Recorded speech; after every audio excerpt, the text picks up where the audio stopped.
Hello, everyone, and welcome to Wowhead Weekly number 229.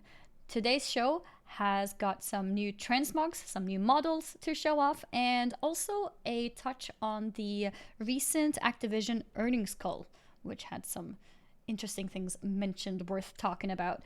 Before I get into anything though, let me introduce myself. My name is Annie, or also known as Annie Fuchsia, and I'm a full-time streamer on Twitch, mainly playing lots and lots of World of Warcraft. My co-host, as usual, is a Wowhead director and expert, Perculia. Oh, you're muted. I am? Oh, not anymore. I didn't touch anything, so I think that was on your end. Okay, I don't know. Yeah. Hey everyone, I'm Perk. I run Wowhead. I had another fun week covering Shadowlands Alpha. We've got some really awesome armor sets. I think some of these are the best yet. Castle Nathria cloth set. And even though Blizzard no longer talks about their subscriber numbers in the earnings call, there was a surprising amount of things to discuss from it as well. So why don't we start with the most popular stuff, the new armor sets? Yes, I think I refer to them as transmog sets, but sure, they're Yeah. technically armor sets, which will probably With, be used as yeah. transmog sets eventually. But yeah, Yeah. let's take a look at them. Like Perk mentioned, we have the let's start with a cloth castle Nathria set. There we go. We got a slideshow with it. We have different tints to show off as well.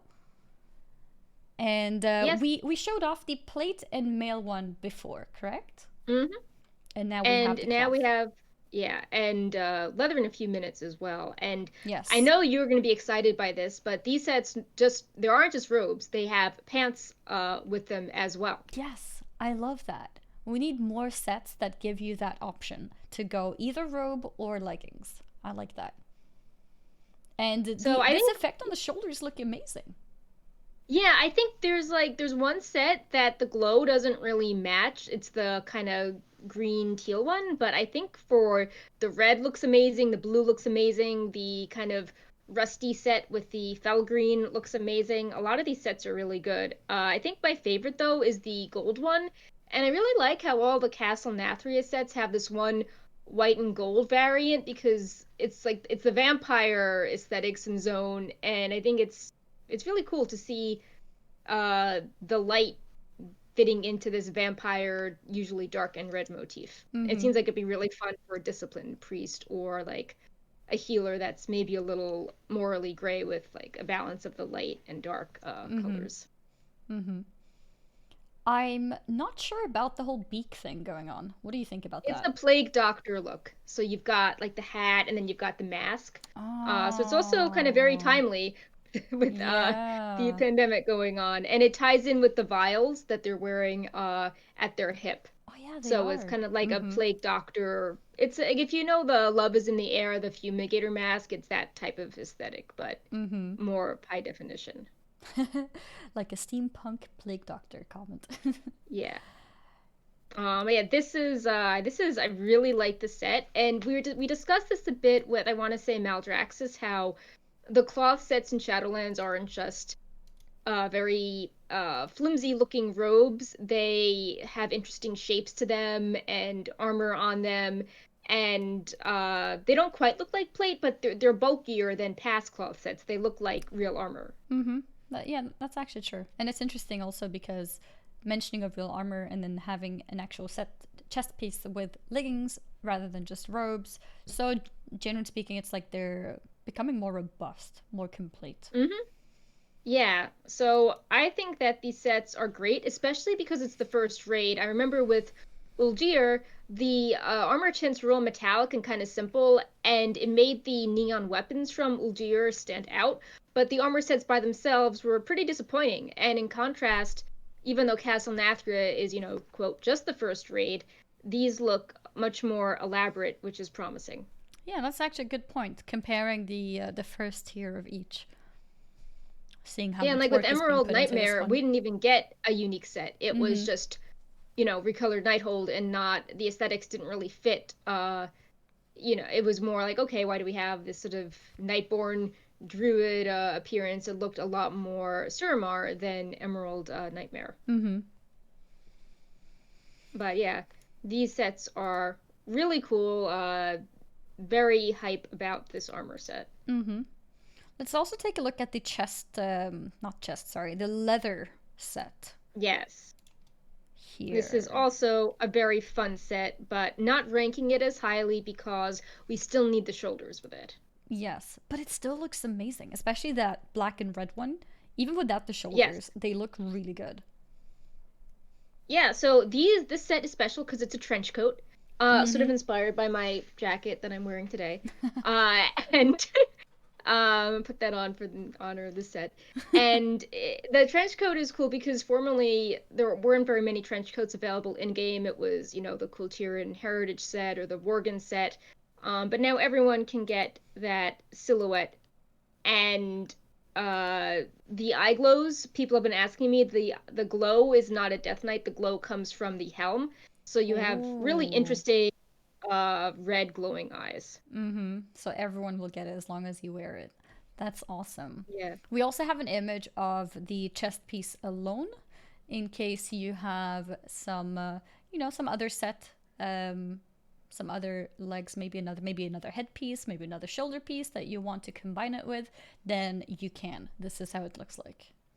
Yeah, or if you just want to RP something more simple or transmog, because don't forget you True. can hide a lot of your armor slots now. Mm-hmm. So if you think that maybe you don't want these gigantic bracers with Mm-hmm. cuffs and spikes on them or a belt with pockets, you can have a more straightforward, elegant sort of Mm-hmm. nobleman look. You probably don't even want to have shoulders. I think that's what kind of Right. makes the full set not look so bad, even without the shoulders here, Yeah. because it doesn't look like it's missing shoulders. Right, because you've got the collar that Yeah, you have is a pointing collar. upwards. Hmm. Right. So it'll be interesting to see how these shoulders will look like. Yeah. So yeah, that is the leather set and also comes in 6 tints. Hmm. And again, one of the tints is that white with golden glow appearance, which is, again, going with that whole it's vampires, but in the Venthyr Covenants they use the light to torture or purify the unfortunate souls. So Hmm. uh if you wanted a sinister light appearance, you can take that variant of the set. Yep. Before we go on, I want to quickly give a shout out to Desert Dwarf as he just gifted 5 random subscriptions in the chat. Oh, thank you. Thank you so much. And one of the Awesome. receivers, Todsu, happened to be here, ready to take it, and is thanking him even. So that's really nice. Thank you very much. Awesome. Supporting Thank Wowhead. you. Mm-hmm. Don't forget we recently added a bunch of new emotes, including several for Stevan doing his data mining, Mm-hmm. which you can catch every day, usually Wednesdays when there's a new build. He said blood and thunder with the horde sign. Okay, I changed my mind. This is not a No. nice thing. No, I'm kidding. Yeah, that's awesome. Now you can go and Yeah. represent the horde. Although I would suggest you should represent the other side, but if you must, you can using the emotes. We have a couple more models to show you guys. We have the leather Maul Set, which is currently incomplete, and in contrary to the leather castle Nathria, which was somewhat incomplete with the shoulders, this doesn't really look that great. I think there's a lot of pieces missing here. We have the headpiece missing, shoulders missing. Looks like I we think the do have belt the might be missing gloves. too. Yeah, maybe the belt too. It still Yeah, we're looks cool trying though. to Those we can gloves see all look the really cool. icons and Mm-hmm. we can be like, oh, that this is the helm icon, it's got a bunch of spikes, or the Mm-hmm. belt icon's meant to have a face on it. And but yeah, I mean I like how the gloves kind of look like what Sylvanas and the jailer is wearing. They've got the same kind of spiky armor Mm-hmm. covering the actual fabric. Yeah, I But like yeah, it's those. still kind of incomplete. Sorry? I'm saying it's still kind of incomplete. Yes, it is incomplete. Yeah. It feels quite empty, but those spikes on the arms do look really cool. Yeah, and in case you're wondering about the terminology of Moiraid, This is what your legendary armor, the models it will take in 9.0, but you can only equip one legendary at a time. Mm-hmm. And there's a strong possibility, Ian said in a recent interview, that you'll be able to collect a full version of this set, which leads me to think that we'll be going to the Maw as a raid later on in the expansion. Mm-hmm. But yeah, so for example, if you make leather legendary gloves, you'll have those cool spiky things on your elbows. Mm-hmm. Um, And you have them in the but yeah, different colors here as well. yeah, I think I like that black and red one. I think is going to be really fun. I was gonna say that too. Actually, I have some hope for the red, the red one. I think that will potentially look very cool with more spikes and a complete head and shoulder set. I feel like the colors of Shadowlands are really good. Like with BFA, so much of the aesthetic was like Kultiris, brown and black or muted greens. Mm-hmm. And it looked really pretty from far away, but when you translate that into armor, it all sort of looks the same. But with Shadowlands, it's like, oh, we've got the holy vampires and, the black and the Very red, true. or Mm-hmm. the light and shadow with Bastion. Like all the Mm-hmm. colors look really cool when you do different variants. Mm-hmm.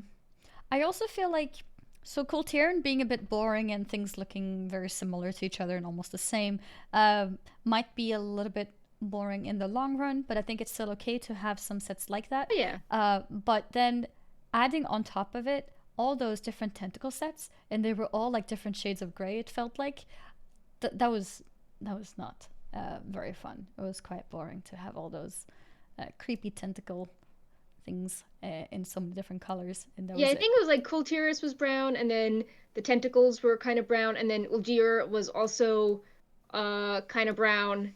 So there was a lot Yeah, of yeah, brown. yeah, exactly. So it became too much. If it was only the Yeah, Colterian, then maybe it would have been okay. yeah. Yep. Speaking of a character wearing brown, we have a new updated creature model Oh, we for. do. Oh, do you want to cover him first or the weapons first? Speaking of, they're both kind of brown.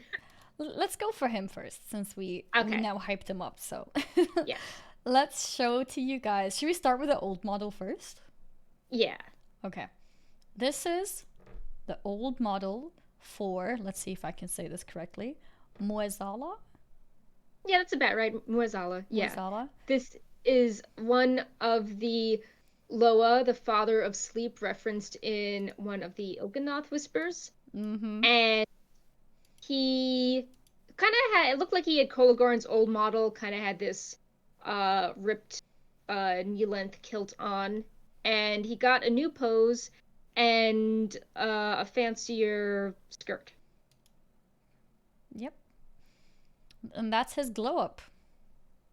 Yeah. So I still think he looks a little plain, but he's leaning more into the aesthetic. Before it's like, okay, this guy kind of has a tattered looking robe. He looks shabby, but with this new thing, he's sort of like committing to the whole, like he almost looks like a monk, like very like purposely plain.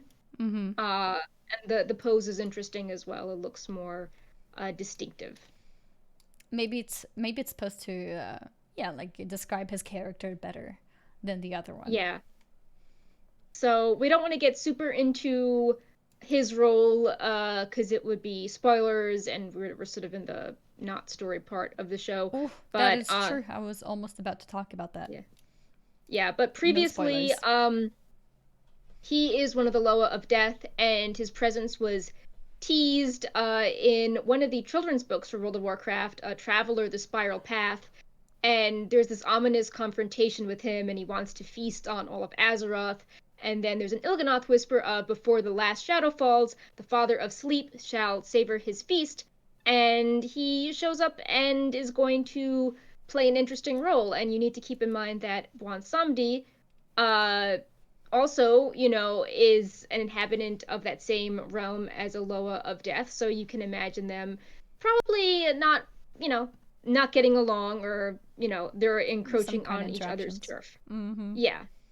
So, but yeah, Mozala will be important as the story of Wansamdi and Vol'jin continue in Shadowlands. And it's Mm-hmm. cool that I think it's cool when a book really hypes a character up and then it appears in game. I think that Mm-hmm. this is a good way of going about it. Like sometimes you don't know what's going on in game unless you've read the book, but with Muzala, I feel like his story is still hype. You just learn a little bit extra about him if you read the book. Mm-hmm. So I think that's an interesting way to do it. Yep, yep. Um, but yeah, I think now we can and go we can. back to the weapons. Yep. So in addition to there's lots of weapons named after covenants, right?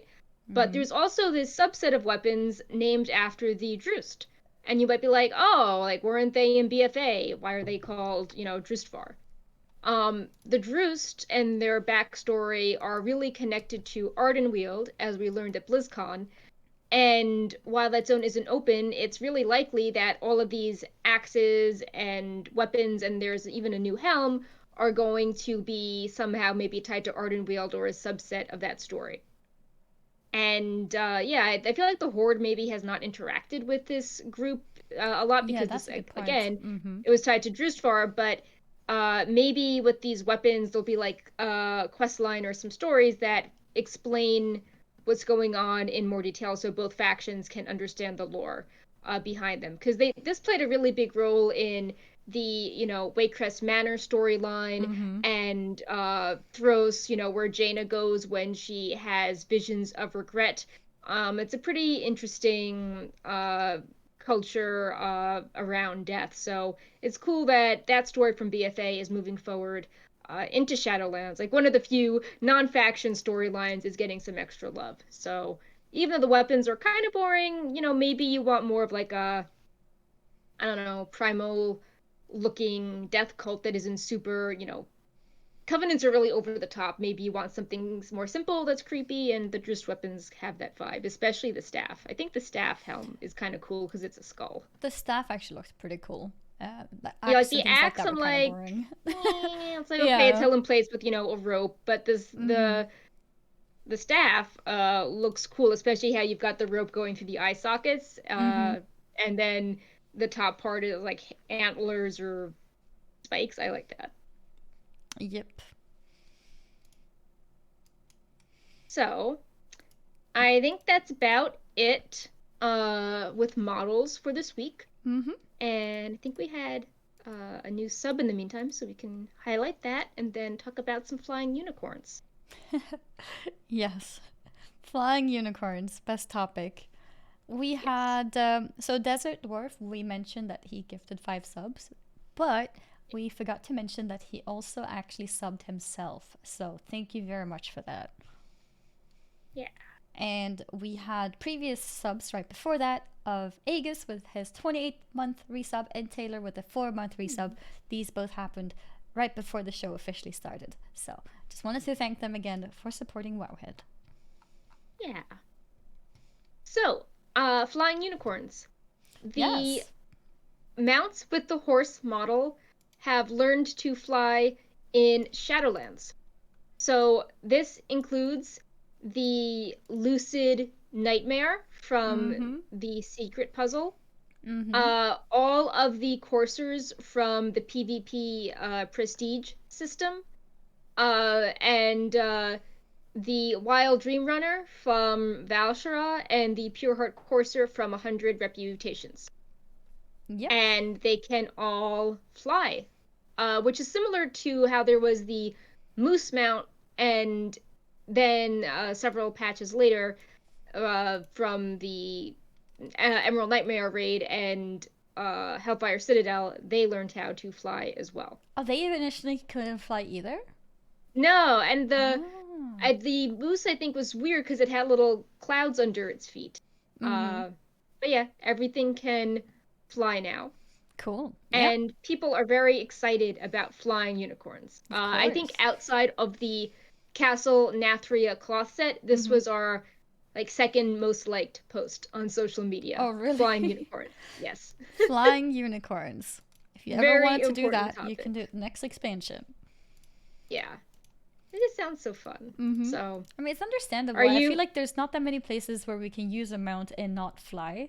So any kind of ground mounts that you want to show off are an inconvenience, really, unless you're maybe playing BGs like Battlegrounds or. right? Or Shadowlands at launch, because I don't think you'll be able to fly there. So That's true. maybe, Usually. Mm-hmm. showing off an Oribos, you could use a Mm-hmm. ground mount. Mm-hmm. Yeah, I guess normally at the beginning of expansions in general, before we have flying, that's the Hmm. time usually where we can show off our ground mounts. But it's still nice to have some of these ground mounts have additional flying, just to give us a little bit more variety. Yeah. Mm-hmm. Also, there's going to be, we data mined some models for a Bastion and Ardenweald version of these unicorn mounts, and they were also updated Ah. to fly as well. So it won't be like, oh, well, the Shadowland mount can't fly until the Yeah, next yeah, expansion. They will be able to have that yeah. Mm-hmm. cool flying animation too. So tech is there, apply it to all. Nice, makes sense. Oh, this next topic here is very interesting. The countdown pull timer. So my initial response at this when I saw Wowhead tweet and I was scrolling through my feed was, "What do you mean? We already have this and it looks exactly the same. How is this new?" And wait, let me show you guys. Countdowns. And I was confused for a second because I wasn't sure what is new about this. I was like, is the font different? Is size different? And then I realized I'm just so used to having add ons. DBM and Bigwigs give us the ability to make pull timers, and they're just not a part of the core game, and I didn't think about it. Yeah, so now you can access this directly using the command/countdown, and then you type the number in seconds. Uh, there is a limit, but if it's when it's a short timer, it flashes in the center, and when it's a longer timer, it's a bar. Mm-hmm. Um, Now, obviously, DBM and Bigwigs are still really useful because Blizzard is not porting over the functionality of, all the alerts popping up and timers for all abilities. This is just the countdown for pulling to the raiding group members. Yep. So I think it is hopefully nice because sometimes pull timers can be annoying if there's anyone in the raid who's not using an add on. Sorry, go ahead. I Mhm. interrupted you. This I could see this being useful for LFR. Also, only group Mm-hmm. leaders and assistants can use it, so you won't have LFR abuse where everyone is broadcasting a pull timer to the raid. Yeah. Yeah, that would be, yeah, that could be a mess. So I see yeah, a comment in the interesting chat quality. asking about Panzer. Panzer used to do Wowhead and then she moved over to doing more things not on Twitch. So that was the reason that she stopped being here. But I believe she's still very, very active on her social medias. I think I see her streaming sometimes. She streams on Facebook. And if you search Panzer or Trade Chat, you should be able to find her socials to support whatever she's doing. Still good friends. She helped Mm-hmm. me adopt Brightpaw, so I send her updates on all the trouble he's getting into. But yeah, like Annie said, she's just is over on Facebook doing stuff just Mm-hmm. there. Yep. So yeah. Sometimes people do different things, but it's everything is still fine. There's nothing like wrong or anything. Nothing to worry about. Why don't we discuss oh yeah, more interesting accessibility things. We have an interesting in-game preview of gamepad support in Shadowlands. Yeah, that was interesting because I have heard So, people sort of joke and meme about this, like playing World of Warcraft with a gamepad. Like what? But apparently this is so, becoming a thing. Mm-hmm. so, yeah, Blizzard clarified that they're not intended to do like a full-blown launch on console platforms, which would, people were like, oh no, if they do that, maybe they'll have to, redo the UI or simplify, abilities. They'll have to prune even more, and they'll design raids around console. Blizzard Yeah. isn't planning No. that step, but they know that some people prefer playing on a gamepad for accessibility reasons and use add-ons to get a certain setup. So they're now trying to make that functionality available by default, so it's easier for those people to access WoW. Mm-hmm. So they added this in the build before last. We got some footage over the weekend, and we in the related post, Stevan shared his keybind setup, so you can on a Logitech F710 gamepad, so you can be like, okay, this is what the left thumbstick is mapped to, and the right, and the start and back button, and all that. Mm-hmm. And yeah, I can see. I mean, I can see people trying to do stuff like maybe playing alt or like leveling casually, Yeah, playing definitely leveling, with this especially. system. Mm-hmm. Yeah, it seems kind of relaxed and laid back. Or, even though obviously Diablo was done as like we're porting this to console and it's meant to, run perfectly and it's adapted, I can Mm-hmm. see some people that play maybe Diablo on console are like, oh yeah, let me, fire up some WoW on my console too and chill with that as well. Mm-hmm. Yeah, like if you have a sort of computer a TV set up on the side on the sofa, and maybe you want to sit on the sofa and do something, you don't have to take your entire keyboard with you. But we're Yeah. not expecting it to become any kind of norm to be raiding on. Yeah, I know there was like a worry that in BFA, when there was rumors of gamepad support, people were like, "Oh, that's why, all my abilities are being cut. It's because they're gonna Yeah. turn WoW into being console friendly." And that's not the case. And as we're seeing in Shadowlands, more abilities are coming back Mm-hmm. for complexity. Mm-hmm. And that's an interesting topic or interesting point made in the chat as well. What if we get a gamepad which is like WoW customized in a way, like where you have extra buttons and more modifiers and macros that you can put in there? That would be interesting. I know in China, Mm-hmm. I want to say last year or earlier in the year, they launched a line of really cool phone cases. Let me one second. Oh, Wowhead I remember China. that, and it made us think that maybe it's introducing WoW to mobile. Yeah, one sec. Let me Mm-hmm. uh if you wanted to share that with the chat. Mm-hmm. Um yeah, the Redmi Note 8 Pro came in a pretty sweet box. Mm-hmm. Um and you can the company who makes the product also shared a picture of being able to play WoW on their device even. If you Oh, scroll down the post, okay. it was like a picture of the druid on the character creation screen. And this is on mobile. Yeah. So Okay. this is a special type of mobile phone. Mm-hmm. And yeah, it looks so yeah, we don't this was just a side tangent, but yeah, I think a WoW branded controller would look pretty sweet. Uh Pretty sure So this Diablo did screen is that. the one which is apparently on the mobile. So that's really interesting. Yeah. And these were the sets. The Oh Alliance yeah. version. Definitely yeah. They have definitely made Diablo 3 themed controllers back in 2018.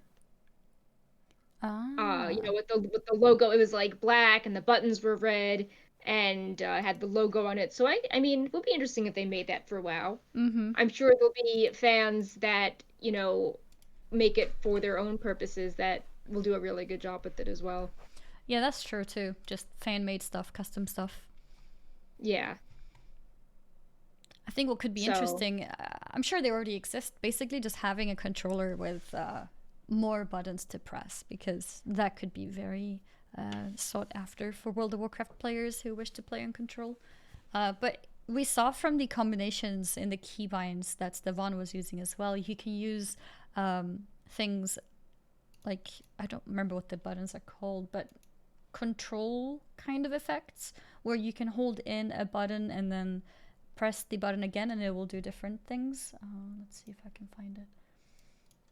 Shift, I guess? Shift, gamepad X. yeah, you can do interesting Mm-hmm. combinations. So you can have a bunch of different combinations for things. So that's interesting. Gives a bit more You know, I space thought for more there was abilities. someone that played WoW with a controller, and it was a super advanced controller that had extra buttons, and they beat Mm. a boss or something with it. Oh, really? Yeah. Now Like a it's sort of raid? like foggy in the back of my mind, except when I'm Googling controllers on Wowhead, it's all like Scarval, the constructor, like, Yeah. control console. Google is not really um helping me out here. Google But giving the wrong I do results. remember somebody did something pretty cool on a unique controller, Mm-hmm. like back in BFA, I think. Okay, cool. Well, now that controller bindings are made easier, I'm sure we'll see more of it. Yeah. Because in the past, basically, what people needed were third party programs to make this possible. But now you can directly bind your gamepad buttons. So, a lot more convenient. Yeah. So our next set of articles is very interesting discussion. It's the Activision Blizzard earnings report, Yep. uh, which normally they haven't been as hyped since Blizzard stopped releasing subscriber numbers.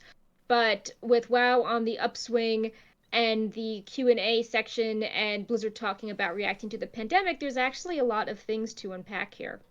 Mm-hmm. So, the biggest, I think, most relevant topic for WoW players is that the Warcraft active player community keeps growing. And they said in 2019 that it doubled. And it's still trending upwards, which I think originally was due to patch 8.3 and Blackwing Lair keeping people around, even though you could argue that maybe 8.3 wasn't the most robust patch. It still got people seeing what happened next. And then in March, everyone had the stay at home orders, and now in April, we have the Shadowlands. So Hmm. it seems to be a very good time for WoW, especially at the end of the expansion. Stuff is usually declining. And we usually see that on Wowhead too, when you post news or a guide, it's like Oh, less the interest, final less patch traffic. stuff. Yeah, it's like it's not as hype, even if it's just not that. Especially people didn't really like 8.3, like they were so sad over the N'Zoth cinematic. Mm-hmm. Um, and when 8.3 came out, we didn't have things like account-wide essences. But Mm-hmm. then I feel like people maybe stuck around, and then in March, Blizzard made so many things easier with account-wide essences, the leveling buff, the corrupted gear from horrific visions, now the reputation buff.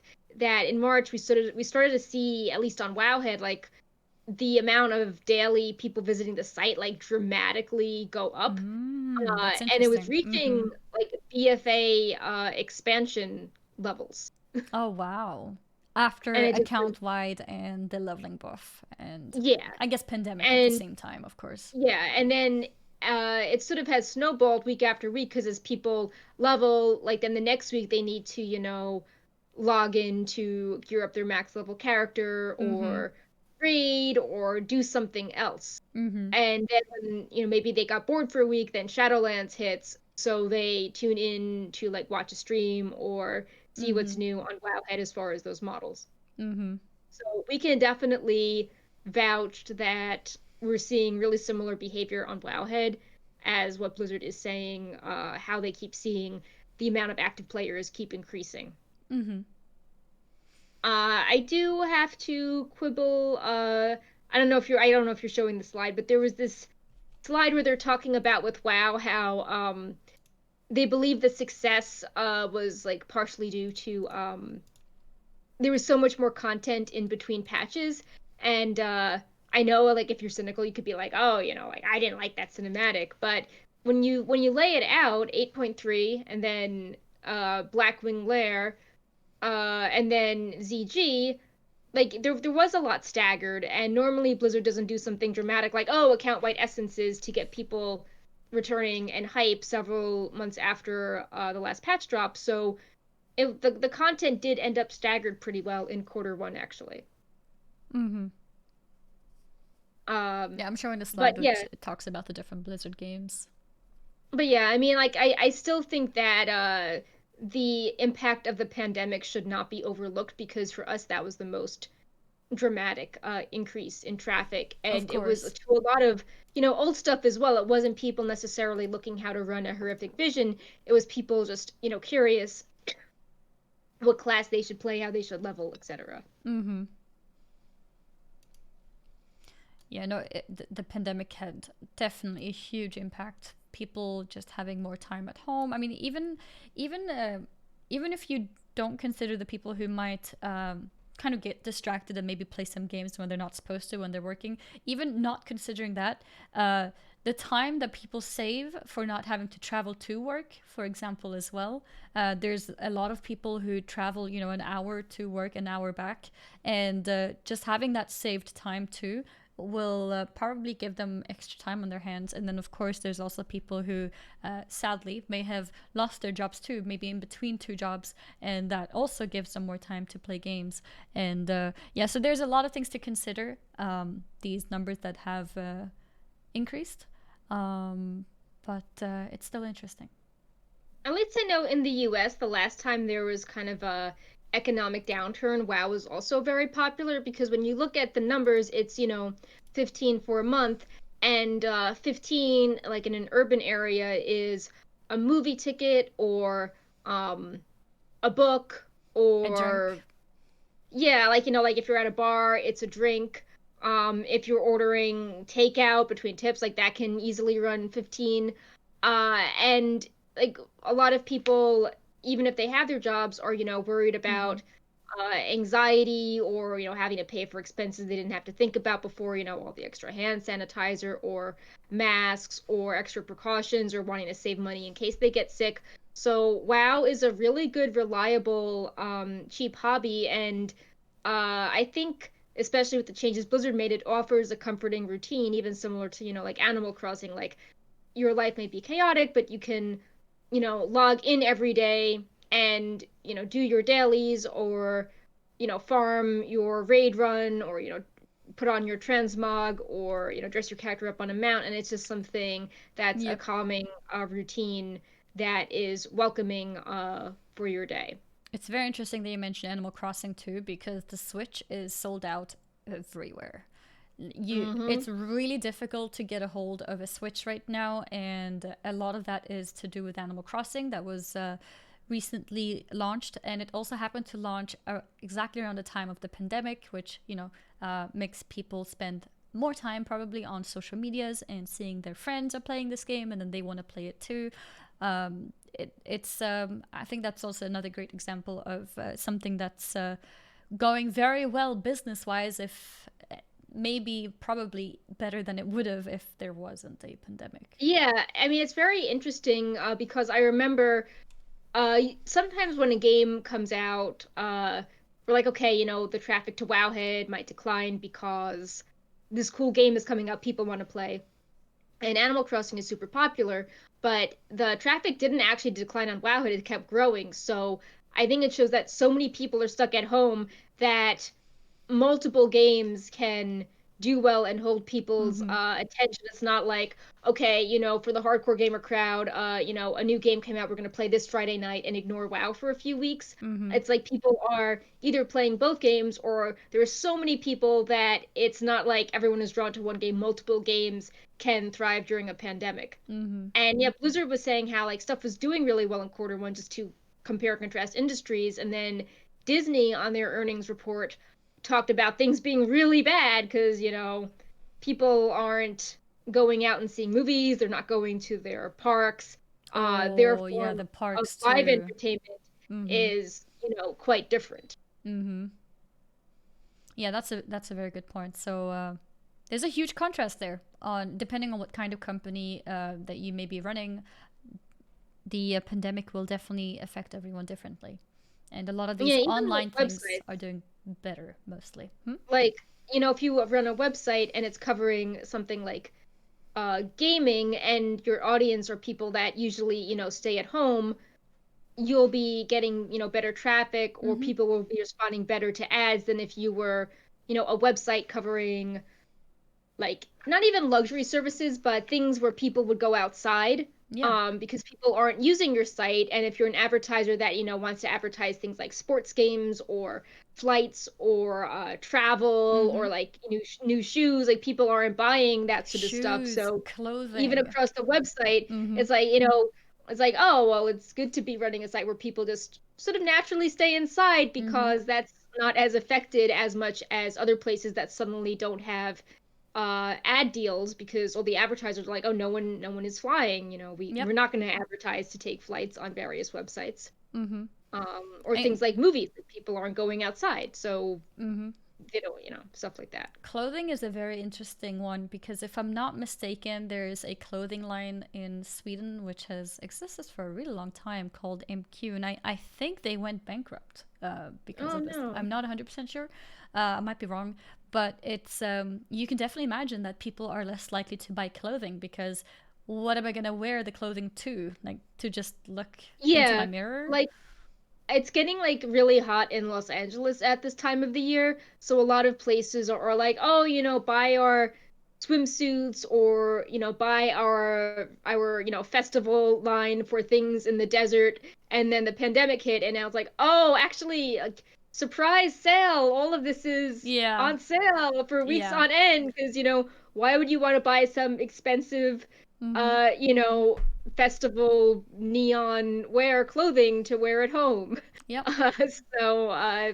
very I. interesting. And now the Mm-hmm. new line is all like summer comfort, sweatpants, socks, comfy, not festival. Oh, very true. Sweatpants are now Yeah. so popular.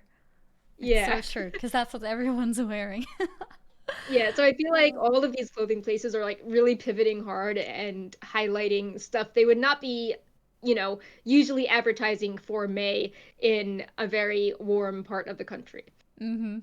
Yeah, But yeah, that's a yeah. funny So going point. back to WoW, like I definitely going back to WoW and Animal Crossing, I feel like while the users were holding steady in WoW in January and February, the public sentiment was like, like the N'Zoth cinematic, things not being account-wide essences. And with all of these changes, and people rediscovering WoW, I feel like people are viewing WoW a lot more positively, which is ironic because BFA was plagued with a lot of PR issues, and now that Blizzard, put band-aid fixes on some of those issues, we have the Shadowlands hype, and we have people just playing through Azeroth and not necessarily focusing on the BFA faction conflict. It's like, yeah, like this is WoW's roots. It's kind of cozy and a fun, pretty world to explore. Mm-hmm. So, kind of a very surprising ending to BFA, I would say, having, if someone was like, oh, at the end of BFA, the amount of active users will skyrocket, I'd be Yeah, like, what do you mean? Like, but it that's what's happened. happening. Yeah, So, it's but yeah, like I interesting. can vouch for seeing like expansion levels of users Mm-hmm. on Wowhead at the end of BFA. I see that we sparked a little discussion in the chat Oh, on oh drink well. prices because I said $15 is a drink. $15 for one drink is expensive, and while that could be the case in some places in Sweden, since we have very expensive drinks here, the point was more that if you're going out to have drinks, you normally would spend more Yeah, than well, like in a $15. place like New York City, like that actually is the case, which is sad. But no, Sweden is I mean, expensive too. yeah. Well, I mean, it's also like if you go out, normally to like drink with friends, like you have to get transportation, whether it's public or gas, and then usually don't have one drink, you have several. Yeah, There's yeah. probably some sort of food Mm-hmm. involved. Like Mm-hmm. you can make a big night out of it, Mm-hmm. and the costs add up. Mm-hmm. Yeah, Um, exactly. It's more of a sort of yeah, contrast to show, or to like to one point out the day versus contrast. 1 month. Yeah. Yeah, to point out the contrast of not being able to go outside anymore. There's a lot of people. I may not be one of them, but there's a lot of people who go out very often, out to bars and have drinks or eating out, and those things are expensive. Paying for the subscription to WoW is less than one day's activity for most of those. Exactly. And also, So, one more thing on that is going to work. Usually, you don't have food and drinks served at work. I know some mhm. places do, but usually you don't. So you're probably eating out unless you've got packaged lunch as well. And eating out is also expensive. So even Yeah, I mean, there's so normal many lunch time can be issues. expensive. Like, you might think, oh, I'm at home, I have all this time, but it's really not the case. Like, you might go to work and you might just buy like lunch from a Yeah. cafeteria or like a nearby mall. But if you're at Mm-hmm. home, you're like, oh, I have to like make all my lunch, and then it's like, oh, my kid is being homeschooled now, or like I have to help with the homeschooling. Normally, my kid is out for the day, but now I have to manage the kid, and it's all of a sudden it's like, do I have time to manage my, oversee my child, do all these other tasks I normally don't have to do, and also like make my, cook every day? Like it can really get overwhelming. And yeah, you can throw money at it to make it go away, but then, you have more expenses. So it's nice having a cheap hobby on the side to balance that out. Mm-hmm. Exactly. Uh, so yeah, Winds of Wisdom is definitely turning perceptions around for WoW, and by making a lot of the difficult things easier, people are just sort of having fun exploring Azeroth. Like there's not as many account-wide essences pain. Leveling is much faster. Yeah, obviously still has issues, which is why it's getting revamped in Shadowlands, but I think right now people are just having fun being able to do things quickly and easily with the Mm-hmm. novelty Mm-hmm. factor.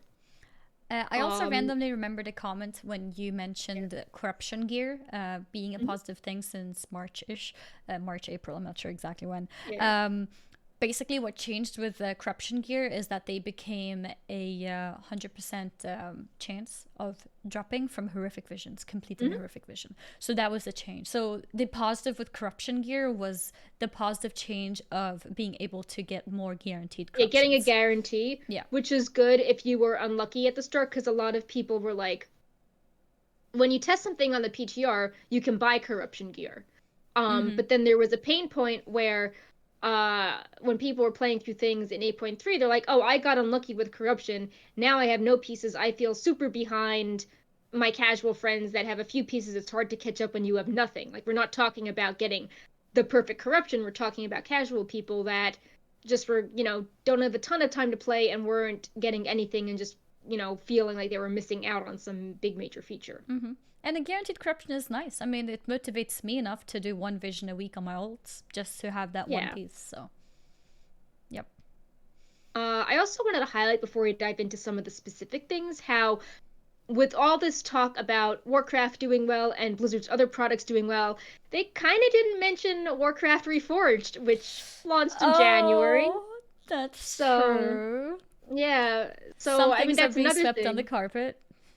Yeah, I mean, that's just interesting to think about how, when, before this pandemic, when you think quarter one, you're like 8.3, maybe some disappointments, no account-wide essences, Reforged kind of had a lot of, issues. And now in March, it's like, oh, things are better than ever. People are falling in love with, our original games. It's just really interesting how stuff can turn around. Mm-hmm. Um, and then again, just so people understand the context of things, Activision Blizzard is not just Blizzard Entertainment. They own many properties, and one of the properties they have is King, which makes Candy Crush. Mm-hmm. Now, all of Blizzard Entertainment, not just WoW, was 32 million monthly active users. King is Mm-hmm. 273 million. And Candy Crush Jesus. had double-digit growth in March, and the community played more game rounds than any quarter since Activision bought King several years ago. So, just, people are like, lol, mobile games, or, why do people care about them? That's a lot of users. That is a Like, that's lot of nearly users. 10 times the amount of users as Blizzard. And we're talking about how Which, WoW is doing so well. And then you yeah, see why, so you can understand why Blizzard is trying to tap uh into mobile. yeah, because they Mm-hmm. also put up a bunch of hiring notices for mobile recently, as well. Mm-hmm. um I mean, because so you more just people own Yeah. a good enough phone than a good PC. or Right. more familiar And with a I phone than mean, a PC, even. right. I mean, it's usually more affordable. Mm-hmm. You can play it on the go. Yes, on the Even if go. you're, Mm-hmm. I mean, even if you're self-isolating, you can usually take a walk somewhere, with a mask on. Or a lot of people, maybe not like a 20-year-old stereotypical gamer, but a lot of people care about things like their steps, and your phone can do so many things. Like you can track how many steps you're walking or exercising. And I know that's like why Pokemon's popular. It's like, oh, I'm measuring my steps and I'm playing this game at the same time. So people when they're walking might be talking to their friends or idly, playing a few minutes of a game here and there. Mm-hmm. And you can see why Blizzard would want to tap into that. Mm-hmm. There is also a good point made that the game is free to play, meaning there are a lot of people who may have just sort of went in quickly and not spent anything. Uh, but it is Exactly. still very big numbers, of course. Yeah, I mean, Hearthstone is also free to play the base game, but you have to obviously pay for the add-ons. Yeah, And Blizzard did say that they saw Hearthstone increase in engagement as well. that's true. And Hearthstone is on mobile too, but it's probably a lot more difficult to get into a card game than it is to get into something like Candy Crush. Yeah. So more specifics from the call. Uh, we talked about things that were covered in the presentation, which they post online before the call. But then they always do a live Q&A, and we learned some interesting things in that Q&A, such as Shadowlands is planned to release in quarter 4 of 2020. Mm-hmm. Previously, we knew it was just 2020, Mm-hmm. and we speculated it was going to be late, but now we know it's planned for either October, November, or December. Yep. Um, and I think for some people that are more recent WoW players, it's a little bit of a surprise because Legion, BFA, and Classic were all quarter 3, but the alpha started super late compared to testing for those versions of the game. Like Legion, we were data mining things in December, and Shadowlands stuff started in April. Mm-hmm. But if you dig further back, like Warlords, Cataclysm, Wrath, and WoW launch was all in quarter 4.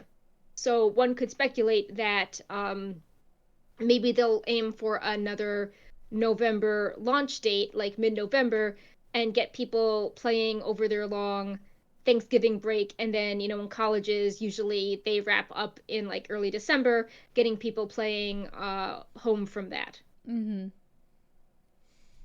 Um, so yeah, also keep in mind that the pre-patch, I believe, is meant to be longer than usual because it has all the leveling changes and, the Ice Crown story, what happens after Sylvanas breaks the helm. So the pre-patch could very well be quarter 3. Yeah, that's a good point. How long is pre-patch normally? Like a month? I mean, it's been all over the place. Like I Okay. remember from Mr. Pandaria, it was like a week, and it was Really? super confusing because it was like, Okay. oh, all of a sudden, uh, Theramore is bombed, and then it's like, oh, by the way, we're going to Pandaria, and people are like, what? Um, Yeah. but yeah, normally I want to say it's a few weeks where they do it in phases. Like I know Warlords, you could do the Blasted Lands quest and also do UBRS. Mm-hmm. But it still felt kind of rushed because so much of the lead up to Warlords was covered in a story, Mm-hmm. and it's hard to pack so much plot into a story that also involves time travel. Like it still was a bit, I don't know what's going on. Yeah. But it seems Shadowlands will. I think they want to do something similar to the Undead Invasions in past expansions. And Ian did say they want to talk about what happens on Icecrown when all the undead are running around because the helm's broken, as well as see as what happens to Nathanos, who is Sylvanas's kind of one remaining loyal ally, who is also going to play a role in the prequel novel Shadows Rising. Mm-hmm. Also, keep in mind that that novel is planned to release on July 14th, which made people think that the pre-patch was going to hit in the summer because normally the book comes around the time as the pre-patch, so people understand what is going on. Mm-hmm. Um, So yeah, even and I think it's okay. It's quarter four. I mean, we don't want another Azerite armor situation where something Yeah, no, launched it's without good. being fully tested. We were And I hoping it think would be a bit that later because of I those. feel like with the pandemic, people are just more tuned into WoW and playing and wanting to test and finding alternate ways to enjoy the game. Like, like I said, people are not. We have record traffic on Wowhead, but not everyone is looking how to raid. People are doing all sorts of things on the site, or with the reputation buff, they're farming things from Legion, or with the Mm-hmm. experience buff, they're farming alts to, go farm mounts, not necessarily work on their essence, Yeah. BIS. Mm-hmm. So people are just, maybe playing WoW in a way they haven't been able to for several years, and we've been seeing like our daily users plateau. It's not like, oh cool, one weekend, now we're bored. We're seeing people constantly find new things to do. Mm-hmm. So if they translate all these users into maybe getting free weekends for Shadowlands alpha access, Mm-hmm. I think that could be very interesting testing. You could have a lot Oh, more feedback than in the yes. past. Like remember with WoW Classic, it They was did like, it with oh, Classic. everyone Mm-hmm. can, like, you can just log on and play Mm-hmm. like levels 1 through 10, and we're going to Mm-hmm. test, how layering works or how the starting zone works. And I think that they could do that for Shadowlands, and they'd get a much bigger reply than in past expansions if they were to try something like that. Like, you Mm-hmm. know, not just like, oh, we're opening LFR in the weekend, but okay, you know, all the Wrath zones are open. Yeah, try You out can test leveling. leveling, Mm-hmm. just the Wrath experience, have fun with all your, new unpruned abilities. Or it's like, Mm-hmm. okay, this weekend you get to play a pre-made, pick a covenant, go crazy testing soulblinds. I feel if they do focused testing like that, that will keep all the people actively subscribed and playing with all these buffs really happy, and just give them something to look forward to on the weekends. Mm-hmm. Yeah, I And agree. maybe they The can do classic that testing was now. very successful. Mm-hmm. Yeah, so I hope they do something similar. Mm-hmm. And uh something that ties into, classic to retail conversion, Blizzard was saying that classic is actually like kind of more popular in the East than in the West, that WoW Classic is really strong in the East, which I know Warcraft logs numbers back up. Like I think 40% of their WoW Classic traffic is from China. Um, and Blizzard Oh. had this statement: "We saw Western subscribers grow in March, driven by players returning to modern WoW primarily.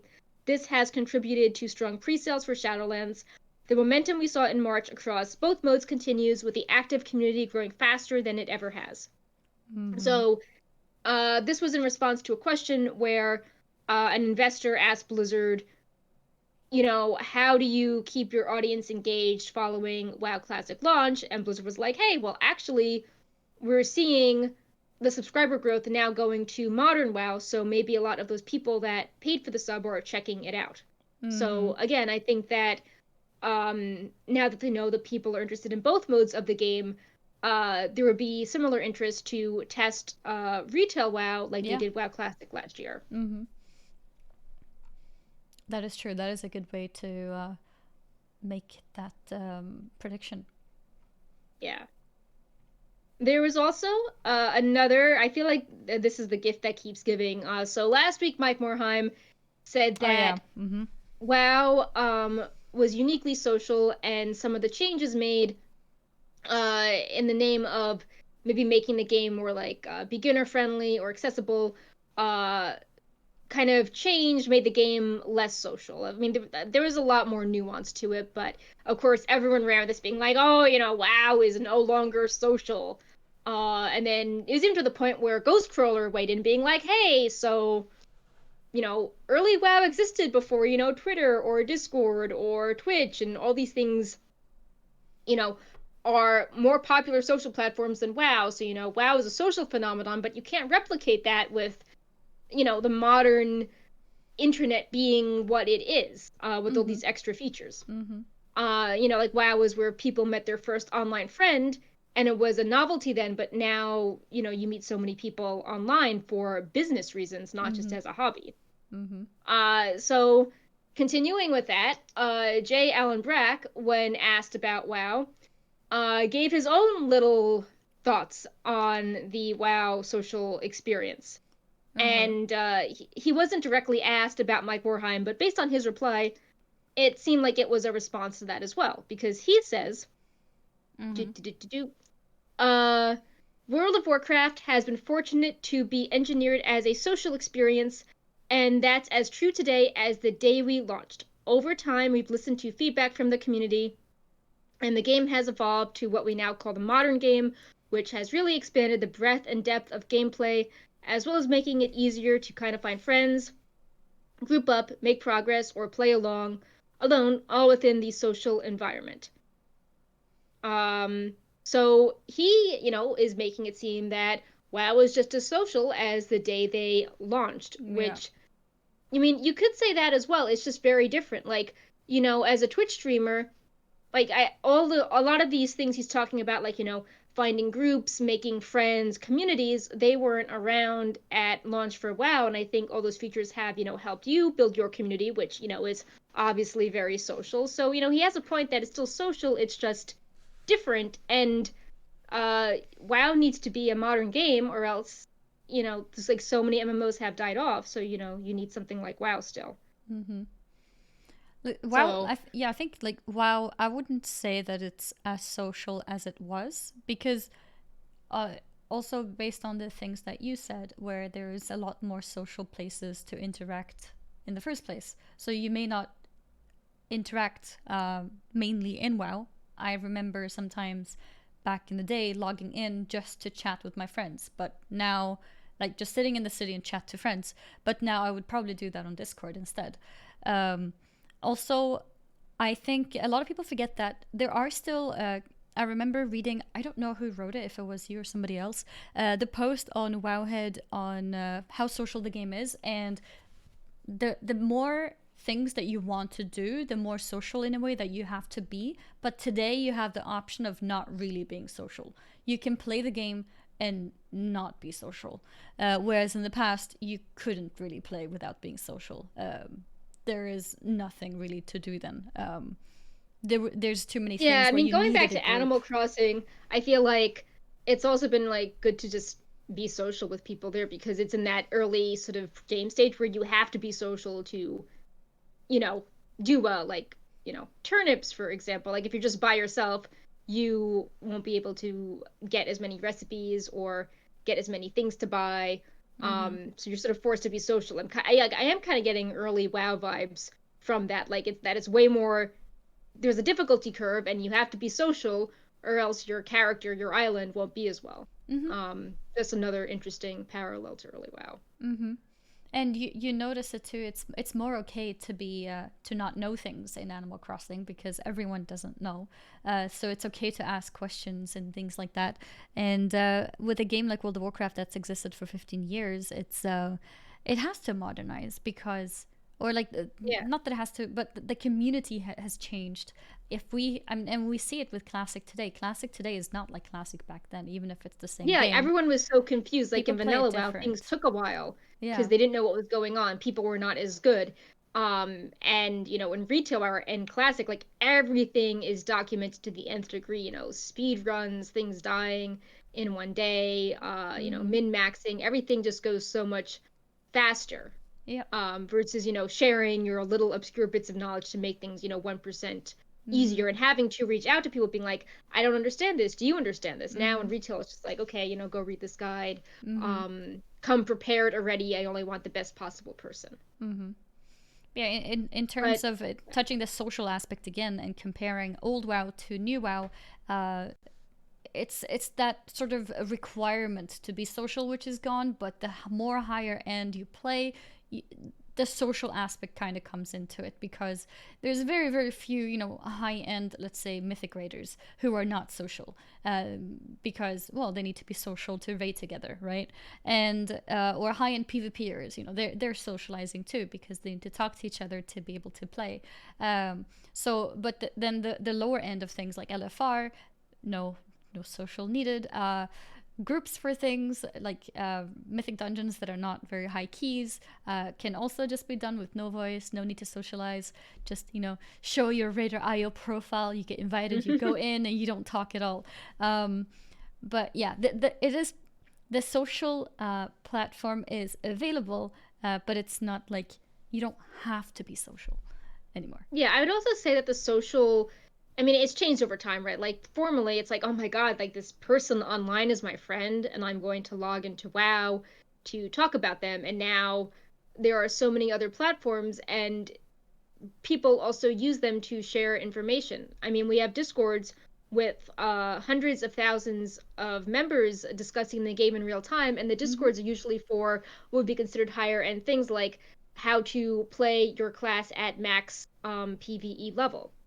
And going back to what you were saying about how in early WoW people didn't understand the game as well, that sort of thing wasn't present in early WoW. And now a lot of people are discussing WoW not in World of Warcraft, but they have these communities where they like to dissect information and provide more feedback, or even something like this show. I mean, we are discussing the data mining from the last week, and in vanilla WoW, like nobody knew what was going on, but Yeah. here we're talking about like what every single thing looks like and how Mm-hmm. it's like data mined precisely and what it could mean for the future. So Mm-hmm. it's, I mean, it definitely has a strong presence on Twitch as well, which is, a social platform.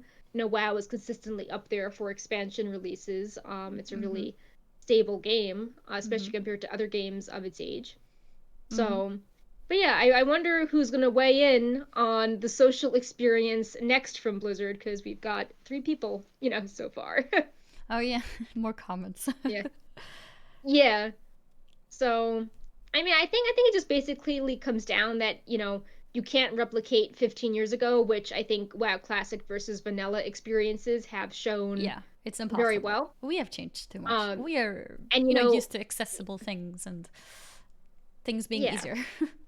like maybe, I mean, maybe seeing how Classic was very different than Vanilla was a wake up call. Like, yeah, like you can't replicate 15 years ago. Like, just the world, the internet has changed, and but that legacy has kept all the close knit ties moving forward. And I Mm-hmm. feel like everyone's staying at home, playing WoW and trying to be more patient with each other is Mm-hmm. kind of as old school vibe as you could get in this modern era. Mm-hmm. So I think it's also interesting how, I mean, it's such a fun topic to discuss. Like I can see, I mean, not as many games have such a rich social fabric with so many people playing to such an extent. I think that in the next few years we're going to see a lot of like psychological analysis written, especially as more and more of these WoW variants become available. Like people comparing, the return for WoW Classic versus if they ever do TPC, the return for that.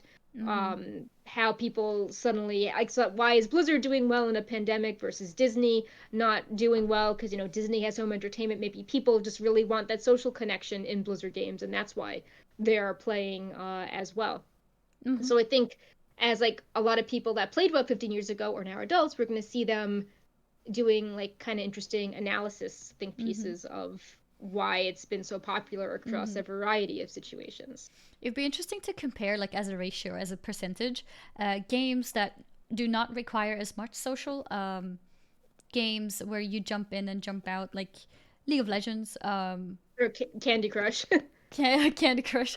Yeah. Well, Candy Crush is mobile, so that's a bit cheating. But just games that are on the PC but less community based, I guess. How much they have been affected by the pandemic, because I feel like a game like WoW is very attractive to people who have played WoW in the past but not had enough time for it, so they cancel their subscription. Now they might have time because it does give that sort of social community where you can be and hang out and talk to people, which has probably also led to some of these increased numbers. And it would be interesting to compare it to a game like League of Legends, which is also a very popular game, of course, more Hmm. popular than WoW, uh, Yep. to see in ratio how much they have increased now since the pandemic, comparing it to social games like World of Warcraft. I think that'd be interesting to see Yeah. what kind of games people are going towards, like with the pandemic being here. What Yeah, I games mean, do like we people go mentioned, to? Animal Crossing, which I think is, wishful. Okay, I can't go outside, but, I've got my garden and my Yeah. house, and I can just, buy things and no one gets sick and everyone is super nice to me, Mm-hmm. vibes.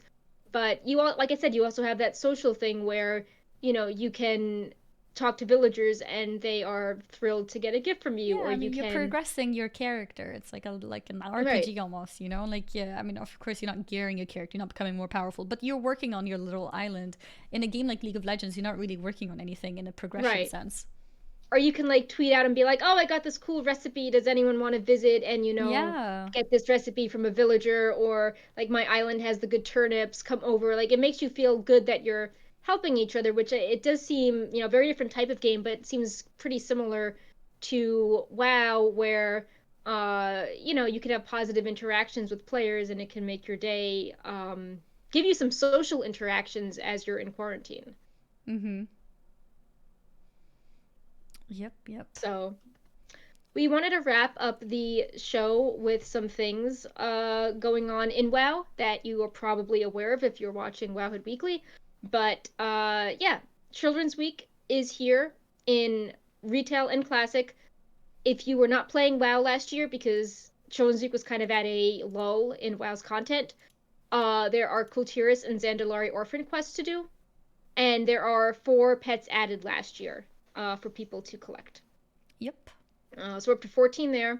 And then WoW Classic is also running, and there are I believe, 4 reward options that you can collect there. So not as many pets, but pets are pretty rare in Vanilla WoW, so you definitely want to work on them.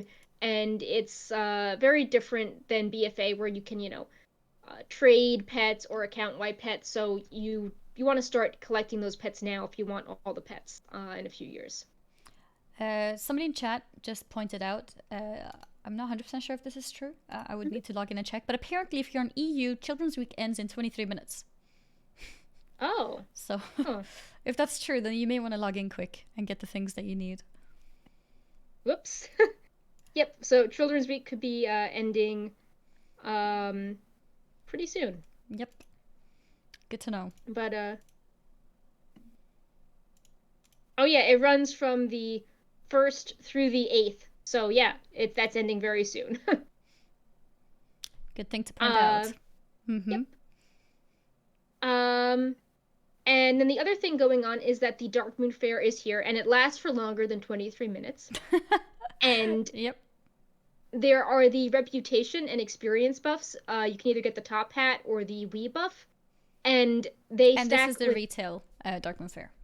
Yes. Mm-hmm. Darkmoon Fair is also here in Classic. But the more interesting one is in retail because there's the experience and reputation buffs, and they stack with the ongoing buffs. And the Mm-hmm. reputation one is more interesting because we don't know if that's going to be permanently extended. So this might be the only time it overlaps with the fair. Mm. So it's really good for if you're Good grinding like point. Paragon boxes or flying.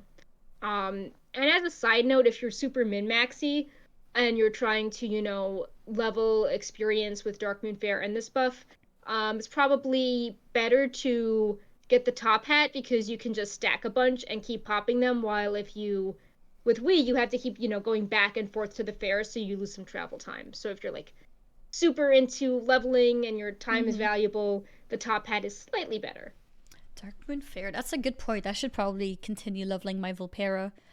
Something that Yep. I'm doing too is using the 5% buff from the Legion potion thing.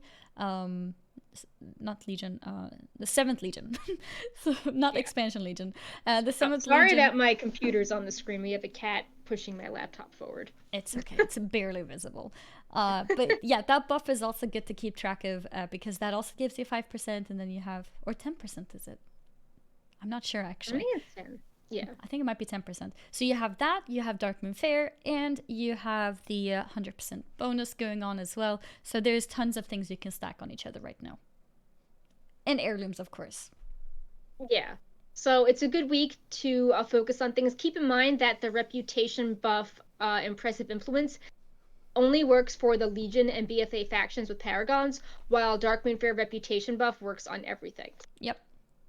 Mm-hmm. So, if you want flying or allied races, even though that's going to be easier in Shadowlands, but if you really want it now, go get the Darkmoon Fair, stack it with impressive influence, and go get it. Mm-hmm. Indeed. Yeah, chat is confirming that the potion is 10% indeed. I think I'm mixing it up with 5 because it costs 5 of the currency to buy it. Yeah. I remember that because I would relog different alts to buy more of them, like my max level alts, and then send it all to one alt that I'm leveling. I think that's why I was thinking 5. But yeah, that's another 10%, so recommend. So I think that's about it for the show. Mm-hmm. I'm not sure if there's any questions. Mm-hmm. I see another comment on the topic of this percentage thing. When you are able to use the garish heirlooms, they are weapons with sockets. You can also put a 5% XP buff on those. Yeah, that's a very good point. But just if you are a new player, those Garrosh weapons are no longer available. They were like special rewards True. if you killed him when that patch was current and removed when that content was, new expansion, it was sort of indirectly nerfed. Mm-hmm. Um, so yeah, don't forget that 5% experience gem. Indeed. Or if you're doing rep grinding, there are those guild standards to increase reputation as well, and some other temp buffs you can use. Mm-hmm. And I think that's about it. Yeah. That's a wrap up for today's show. I also want to quickly give a shout out to Mika Muka, who resubbed a 26-month streak. Thank you. That For is a supporting long Wowhead. time. Yeah, that is a long time. And I think I've been keeping track of chat relatively well. I don't think there's anything that we didn't touch on that was mentioned by chat. If there is any last minute things that you guys want to say or ask, feel free to do so. And otherwise, I think the show is a wrap. A wrap up. Can you say that? Yep. The show is a Yeah, wrap up. I think it's a wrap. Is a wrap. Let me try to pick the cat up so we can see him a little bit on the show. Although he's tangled himself in wires pretty impressively. Do you think I can get Maya to come here? Maya. Maya. Come here, Bright Paw. No, no. Maya. Good baby. No. Yes. She said no one left. He's trying to throw my laptop off the desk. Aww. No, you're not. No, you're being false. There he is. Aww. Yes. Say hello, Bright Paw. Wave your Bright Paw is part tiger, by the way. No, so cute. He's looking up. Yes, he was behind my laptop the entire show. Oh, really? He didn't move? Well, he kept slowly pushing it forward, which is why when I looked up, and I was like, oh, the cat is expanding. He's comfortable. Yes, that's a good boy. I'm tired. So adorable. Well, that's a perfect timing, Brightpaw, being here to say goodbye to everyone. So I need my arm free for the high five. Yeah. Okay, Brightpaw? Time for a high five. Yes, you're gonna let me free my arm. Or he's not gonna do that. Okay, so I'll do the snap. I can do the count? Yeah. Okay. So, alright. 3, 2, 1. Yeah. Yay. Online socializing. Yes. High five. Yes. We will see you all again next week with any news that pops up between now and then. Until then, stay safe. And thank you for the support. Extra shout out to those. Extra shout out to those who are subscribed on the Wowhead website as well. The premium subscription, I believe is what it's called. And also shout out to you guys who are all watching this live. Thank you very much. Yeah, couldn't do it without you. Yeah, Have indeed. a great week. Indeed. And we'll see you again next week, same time. And yes, wash hands. Yeah, wash your hands. Bye-bye, everyone. Bye. Bye. Bye.